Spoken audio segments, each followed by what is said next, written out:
temui kerabat jauh Velociraptor. Lihat taringnya. Ini dapat dengan mudah menembus baju besi bersisik dari dinosaurus lainnya. Tulang punggung dinosaurus yang aneh ini bergerak dengan 4 kaki cukup cepat. Tunggu sebentar. Saya rasa ini kacau balau. Ini adalah kerangka tikus biasa. Tapi tunggu dulu. Jangan matikan videonya. Karena Velociraptor yang baru saja saya tunjukkan tidak ada hubungannya dengan dinosaurus juga. Itu adalah isapan jempol dari imajinasi Steven Spielberg yang diterjemahkan menjadi kenyataan oleh kru film Jurassic Park. Jadi, bagaimana bentuk dinosaurus sebenarnya? Mengapa penemuan pertama dikubur kembali? Mengapa para ilmuwan mematahkan tulang dinosaurus? Dan siapa yang menyembunyikan kebenaran tentang dinosaurus dari kita?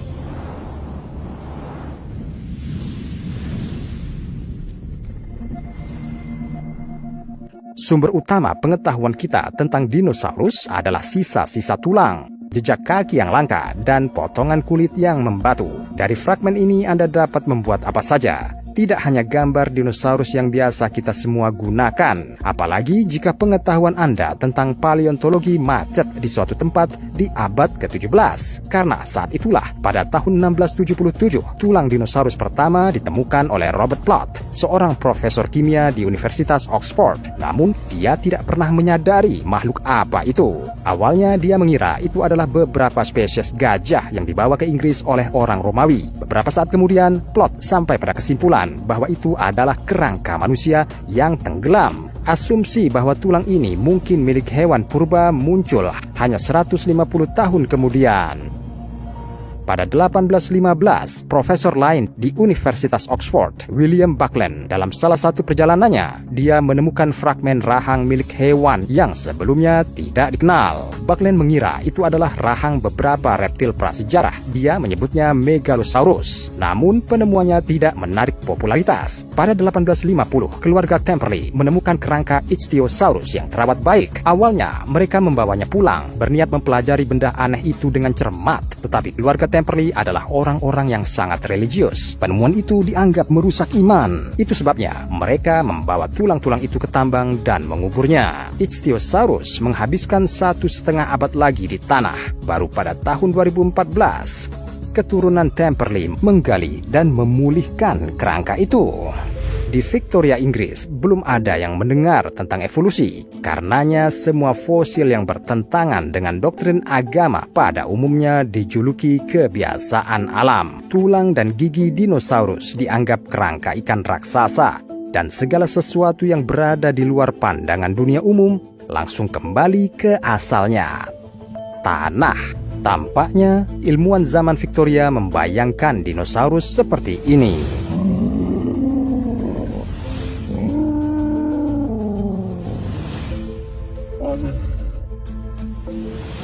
Tapi semuanya berubah pada akhir abad ke-19.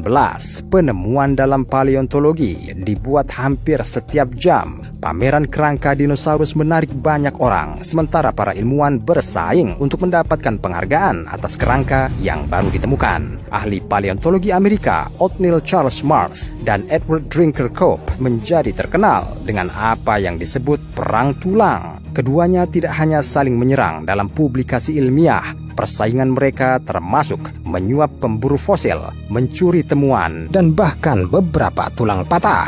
Tulang dinosaurus. Bersama-sama, Marsh dan Cope menemukan dan mendeskripsikan 142 spesies dinosaurus baru. Tetapi mereka begitu terbuai oleh perebutan kepemimpinan sehingga mereka tidak punya waktu untuk memeriksa ulang semua temuan mereka untuk keasliannya. Pada tahun 1978, Edward Cope mengklaim bahwa dia menemukan tulang belakang milik dinosaurus paling besar yang pernah ada. Vertebrata itu tingginya sekitar 1,5 meter. Dinosaurus miliknya seharusnya memiliki panjang tubuh sekitar 60 meter. Itu hampir 2 kali lipat ukuran spesies lain yang dikenal pada waktu itu. Museum Sejarah Alam Amerika hampir siap membeli vertebrata untuk mengejutkan penonton di pameran baru mereka. Di arsip museum masih ada catatan peninggalan itu, tetapi tidak ada yang pernah melihat tulang belakang itu. Kemungkinan besar Cope ini cuma ngarang. Sayang sekali, saat itu dinosaurus dianggap sebagai monster raksasa yang haus darah. Jadi, pameran semacam itu tidak akan berguna untuk museum. Bagaimanapun, penipuan terbesar dimulai dengan era film. Dinosaurus pertama kali muncul di layar lebar pada tahun 1914 dalam sebuah film pendek berjudul Brute Force. Sementara, dinosaurus yang kita kenal sekarang pertama kali ditampilkan di Jurassic Park pada tahun 1993. Dari perspektif ilmiah, hampir tidak ada yang salah dalam film ini, meski judulnya Error. Seluruh dinosaurus yang ditampilkan di film sebenarnya hidup pada periode Cretaceous yang muncul setelah era Jurassic. Tapi itu tidak seberapa dibandingkan dengan apa yang dilakukan film ini terhadap penampilan dinosaurus. Lihat ukuran Velociraptors di film, dan sekarang bandingkan ukuran kehidupan nyata mereka. Mungkinkah pembuat film tidak mengetahuinya? Tentu mereka juga tahu, dan kru lainnya yang memproduksi film serupa juga tahu itu. Bahkan ada seorang konsultan sains di lokasi syuting Jurassic Park, Jack Horner, yang seorang ahli paleontologi. Tetapi Steven Spielberg yang menyutradarai film tersebut berpikir bahwa dinosaurus yang realistis tidak akan terlihat menakutkan dan tidak akan sukses di box office. Dan itulah mengapa mereka berubah menjadi reptil bergigi raksasa. Tapi kenyataannya tidak semua dinosaurus itu reptil. Terlebih lagi, tidak semuanya raksasa. Saat ini para ilmuwan percaya bahwa sebagian besar dinosaurus karnivora berdarah panas dan memiliki bulu, bukan sisik. Informasi ini diambil oleh Mythbusters, dan sekarang dinosaurus ditampilkan seperti itu.